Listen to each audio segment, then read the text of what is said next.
Bohemian Rhapsody. Today what I wanted to do was demonstrate a couple of different things.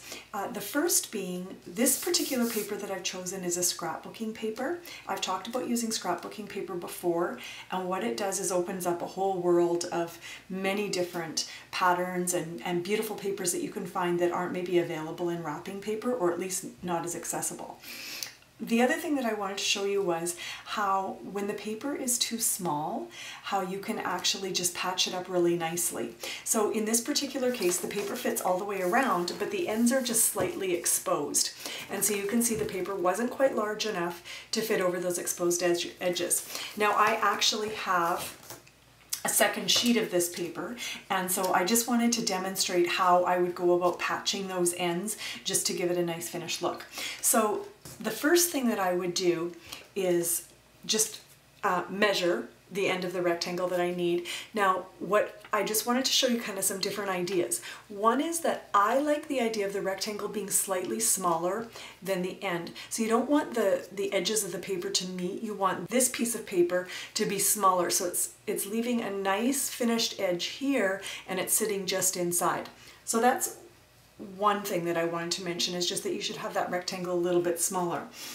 If you go about just covering in the exposed part, I find it doesn't leave it looking quite as nicely finished, so you want to go bigger than that.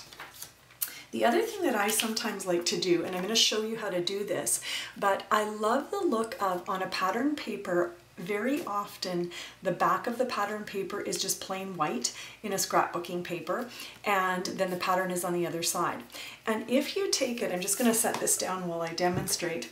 So I've cut just a small rectangle here that will fit on that side, and I wanted to show you how, if you tear the paper, so just kind of putting your thumb along the edge, and what you're going to do is I'm going to use this thumb as I go along just to guide as I tear, and what I'm going to do is tear the paper towards me. And what happens when you do that, if you go all the way along, and I'm not worried about it being perfect, just that's going to become scrap. And you might have to alter the size a little bit when you finish, but all I'm doing is tearing towards me, so the pattern part is coming towards me. And what it does is it actually exposes the little bit of white along the edge. Now it doesn't give the same crisp look as that rectangle that I just cut on the paper cutter. It's definitely a different look, but I just want to show you the different ideas. So one is just kind of a plain piece of rectangular paper. You don't worry about the pattern matching up or anything. You just want it to be slightly smaller than the part that you're the end of your gift. And this one here is the same idea, but what I've done is expose that little bit of white, and I've made it look a little bit rougher. So as although it won't have the same polished look, what it does is it brings out the white in the actual gift wrap, and it looks a bit more intentional. So I'm just going to show you the different look. So this one here would just be with the plain rectangle. Now for this, I had already pre-taped that one. I am using my Scotch Advanced Tape Glider for this one. It's a double-sided tape. And so for this particular, when you're patching like this, I didn't use double-sided here, but you definitely would want to use a double-sided tape when you're doing your patching. It doesn't have to be a big gun like this, but you definitely would want to do that. So this is just a different kind of a look, and I just wanted to show you how just exposing that little bit of white, it's just a different look. And often I will go for that torn look. I like the idea of exposing the white from the backside, and yeah, so it's just something else to think about when you're patching. It just looks like a little bit more of a design feature than that you're trying to patch up. So both are fine. I'm going to leave my gift actually two different ways, because this isn't really for someone. It's mostly just an example of how you can patch up when your paper is too small. So I also wanted to do something else, just like giving you the two ideas for how to patch. I wanted to give two examples of how you can make a a gift look different just based on where you are situating your embellishments. So in this particular case, what I want to do is I'm just going to take, I'm using two different kinds of ribbons here today. Both of them are actually celebrated ribbons, which are available at Michael's. And so what I want to do, this one here picks up, of course, on the blue. And so I'm just going to slide it underneath. I'm going to go lengthwise on this. And I'm just going to give it just a little bit of a knot.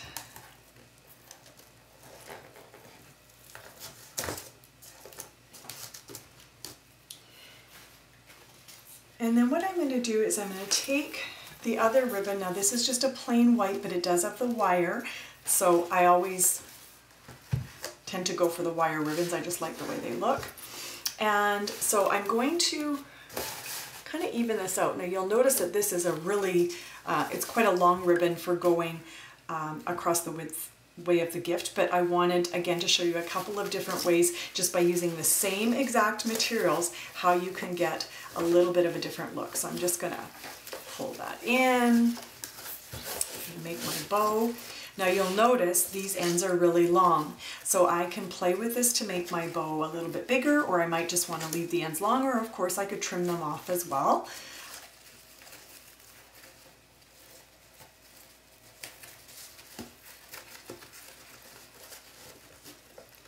So again, I often will end up doing, I love the idea of having the two different kinds of ribbon. So this one, of course, not only is it a different color, but this is sheer and this is a little bit more of a, I like the wrinkled look on it. I'm often looking at different textures and different sheens to the ribbons that I use. I love the idea of contrasting.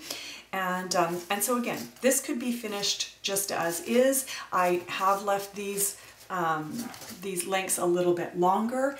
Now, I often will add something little to the middle just to finish it off. So you can see these are just little scrapbooking embellishments. This is a little felt flower and it has a little kind of a fake rhinestone in there, so you could just hot glue gun that on. These are those little glass beads that you can buy, and actually what I did was I saw a tutorial on these and I put them in the oven, and what happens is when you bake them you actually can crack them inside and it creates a really cool look when they're cracked like that. So this one actually just has a little crack in it, and this one is the same thing, but all I've done is I've taken some wire and I've just wrapped the wire around, and again you can see how just by adding a little bit of extra to the middle with some hot glue, you can finish off and just create a little bit more interest with your gift. So the first concept or idea is really just having it right in the middle of your gift, and of course you can vary the lengths. I'm going to show you what it looks like with a much smaller bow and a smaller length in a different way, but I just wanted to give you this idea first. Sometimes what I'll do is just slide this whole thing down to one end, and what I'll do is I'll try to create interest in the gift at one end, so leaving one end long and this other end shorter, not having it completely symmetrical in the middle. And again, just something as little as that can change the look of the gift. Now the last thing that I wanted to show you was how, I actually have to take this off for this one, but I wanted to show you how, I'm actually going to go the other way I think and do this on that side that has a little bit of white. And so again, taking the exact same gift, but we can create a completely different look just by flipping it on end and making it a vertical gift. Now for this particular one, I'm also really big into reusing. And so this actually, you can see this actually has tape on it still. This was, I don't buy this kind of thing, so this must have been given to me on another gift. And so all I'm going to do is I'm actually going to take this and I'm going to reuse this in this gift. The color is perfect. I love the idea of this curly ribbon. I am going to trim this just a little bit because you can actually see the old wrapping paper there. But one of the keys to being able to create these beautiful gifts and not kind of go break the bank is number one, watching for things on sale, and the other thing is reusing. I reuse so much and repurpose. So many of the different things that I have are reused and repurposed. In fact, as we get closer to Christmas, what you're going to find is that I actually keep my bows and reuse them over and over again every year. And I have a whole collection that are, in some cases, they're pre-tied and fit on the same box. So there's lots of ways to save both time and money when it comes to wrapping lots of gifts. So I'm just going to reuse this in here. So again, this is the same length of ribbon that I had. I'm using the same one. So because I'm going lengthwise this time, I don't have nearly as much extra. And I did that on purpose just to kind of show you the different looks. So again, I'm going to kind of pull out and stretch out that bow. But here I might end up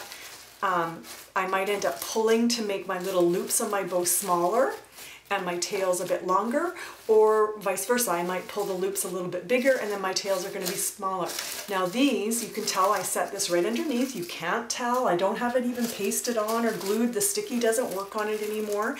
But you can see what a beautiful gift we can create by reusing an element that I had in my supply of stuff from things that have been given to me in the past, and reusing that and just pulling it into this gift. And again, how different it looks depending on where we put that on our gift. Now, the last thing, you can see this ribbon here is now covered up. So what I might want to do, of course, if I was doing it from scratch, I would have done it a different way. I was just kind of trying to show you how we can just so easily change a look. So you can see, you can also layer these ribbons up.